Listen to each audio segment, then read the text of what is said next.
Et on célèbre toujours, mesdames et messieurs, l'inauguration officielle du Grand Musée égyptien qui aura lieu demain, le 1er novembre 2025. Pour mieux parler de ce sujet, on a le plaisir d'accueillir via Zoom Dr Islam Izzet, qui est professeur d'archéologie. Bonjour madame, comment allez-vous? Bonjour. Alors, comment l'ouverture de ce grand musée contribue à mettre en lumière l'Égypte à l'échelle mondiale? Bien sûr, le Grand Musée égyptien est un événement mondial qui consacre l'Égypte comme berceau de la civilisation.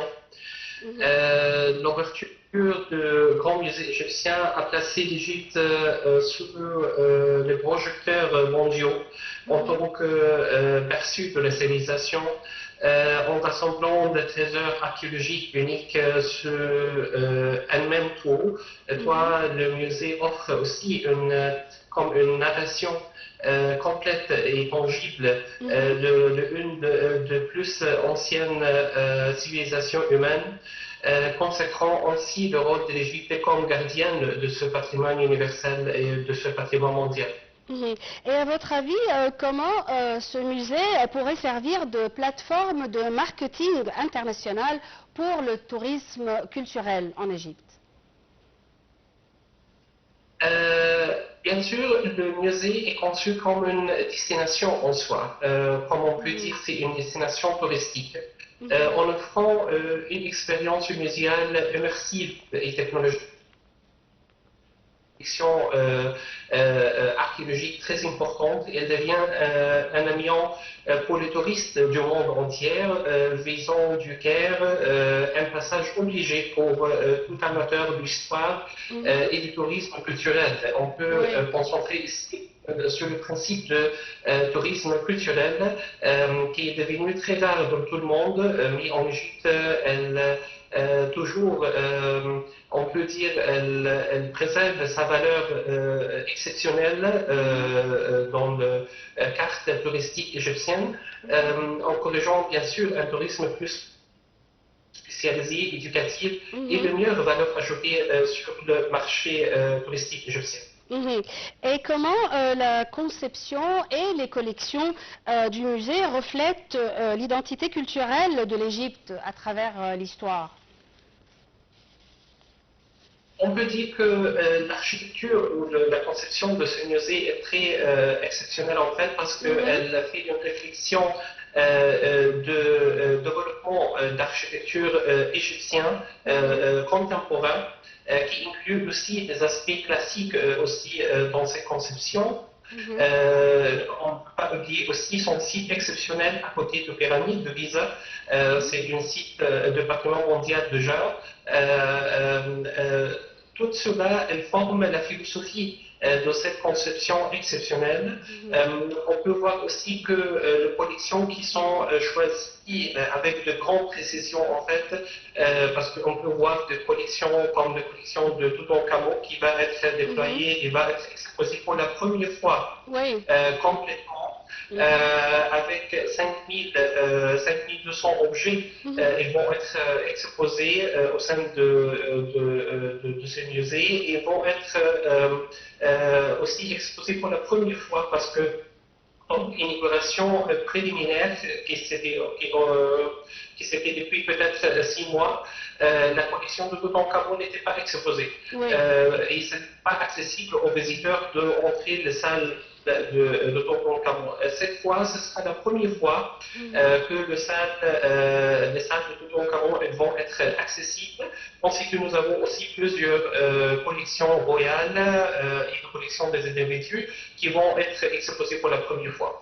Comment vous voyez l'importance de rassembler les antiquités de toute une nation, de toute une civilisation dans le même lieu? Bien sûr, ici on peut analyser l'objectif principal de la construction et de l'établissement du Grand Musée égyptien. On peut comprendre la réponse de votre question parce que l'objectif de construction d'un Grand Musée égyptien, et nous avons aussi le Musée égyptien de Caire, pourquoi c'était établi, pourquoi cette idée est formulée comme ça. Le point que ont réalisé que les collections muséales ils sont exposées de manière différente. On peut dire qu'on peut avoir un statut ici et statut de la même collection dans notre galerie. On peut voir aussi une collection muséale qui s'était déployée ou qui s'était exposée dans plusieurs musées. Par exemple, il y a un groupe au musée égyptien du Caire, il y a un autre groupe de musée de Sharm el-Sheikh, par exemple. Donc, le point, c'est comment on peut rassembler ces collections ensemble pour avoir comme une scénographie détaillée, comme une scénographie informative pour le visiteur, pour bien comprendre cette collection. Et aussi, on peut faire comme une promotion sur le site de découverte de cette collection. Parce qu'on peut dire, par exemple, si nous avons une collection exceptionnelle comme ça, le visiteur il va avoir l'impression qu'il veut aller voir le site archéologique de quelle cette collection a été apparue. Et le fait que le musée est juste à côté des pyramides, ça a une valeur archéologique bien sûr plus grande. Bien sûr. Je crois que l'objectif principal de cette construction, c'était comme ça, de ce projet, c'était comme ça, de faire comme un panorama complète. On peut voir que nous avons comme une scène complète. Nous avons les pyramides, nous avons le nécropole de Memphis, parce que aussi le trois pyramides représentent une partie de nécropole royal de Memphis. Et c'était connu depuis le 3e et le 4e dynastie égyptienne ancienne. Donc, il fait comme une extension de la civilisation. Le message principal de cet endroit est de dire clairement que nous avons une extension de cette civilisation égyptienne qui s'était complétée depuis le 3e et 4e dynastie jusqu'au moment.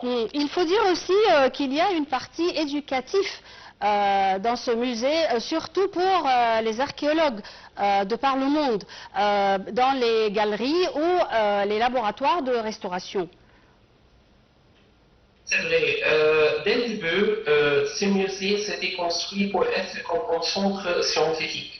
Pas seulement comme un musée, on peut dire c'est une place pour exposer simplement les objets. C'est comme un centre scientifique d'archéologie, des études archéologiques, et ils ont commencé déjà de faire ça par présenter ou par fournir de cours scientifiques aux étrangers eux-mêmes. On peut voir que dans le mois de septembre 2025, le musée est présenté de formation, de cours de formation extensive aux archéologues et aux spécialistes de muséologie de l'Arabie saoudite, qui représente une extension internationale aussi. Donc, ce musée est prêt maintenant d'être comme un centre de formation internationale sur l'archéologie et sur la gestion de collections muséales.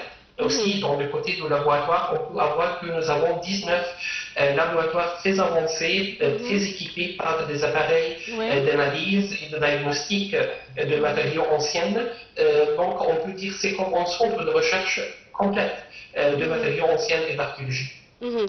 Docteur Eslem, vous êtes professeur d'archéologie. Parlez-nous de votre expérience personnelle, de vos sentiments envers ce musée et comment ce musée pourrait vous aider dans vos recherches et vos thèses. C'était une très belle question en fait parce que j'ai eu l'expérience déjà de travailler au sein du Grand Musée égyptien en 2013-2014 avant de travailler au sein de l'Université Anne-Chance parce que j'étais à l'origine fonctionnaire ou un employé au sein du ministère du Tourisme et des Antiquités avant d'être un professeur d'université et je suis très fier en fait de ça. Quand je suis travaillé en 2013-2014, on a travaillé sur la restauration et la conservation de barques ou de bateaux de première dynastie qui s'était venus type Abu Rawash. Oui. Et c'était en bois, bien sûr, et on a fait une étude archéométrique complète du diagnostic et de l'analyse du bois. Pour un chercheur maintenant, doctorant, je peux bénéficier par exemple de le laboratoire. Cette infrastructure, cette grande infrastructure en fait, de laboratoire qui comprend 19 laboratoires spécialisés dans la restauration et l'identification de matériaux anciens, et représente bien sûr une valeur ajoutée pour moi comme un chercheur pour faire des analyses, pour faire le diagnostic avec de qualité internationale. Ce n'est pas moins de centre international mondial comme le musée de Metropolitan par exemple et le centre national de recherche français ici en France. Donc nous avons aussi des établissements scientifiques très importants et je suis très fier en fait comme un chercheur égyptien pour avoir quelque chose comme ça. Et nous sommes tous fiers de ce projet en tant qu'Égyptiens. Dernière question, est-ce qu'il y a d'autres projets futurs pour faire du musée un centre d'échange culturel et de recherche entre l'Égypte et le monde?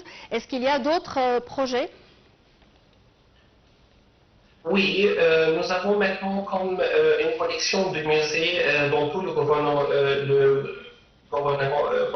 égyptien. En petit, c'est comme dans les villes égyptiennes principales. Nous avons au Caire, par exemple, 5 musées majeurs, le musée égyptien du Caire, le grand musée égyptien de Lamech, le musée de civilisation. Nous avons les musées coptes et les musées islamiques. Et nous avons en général en Égypte vers 48 musées archéologiques. Pour le futur, je crois que nous avons une opportunité de faire comme, c'est pas seulement des établissements pour être des musées, je crois que nous avons des projets aussi de faire de réserves, de grandes réserves, de grands stockages pour les antiquités. Je crois aussi que c'est un projet national très important pour préserver notre patrimoine. Et pour avoir une infrastructure très importante pour stocker et pour faire une conservation très précise de ces collections. Docteur Islam Azzat, je répète que vous êtes professeur d'archéologie. Merci pour vos éclaircissements via la plateforme de Zoom.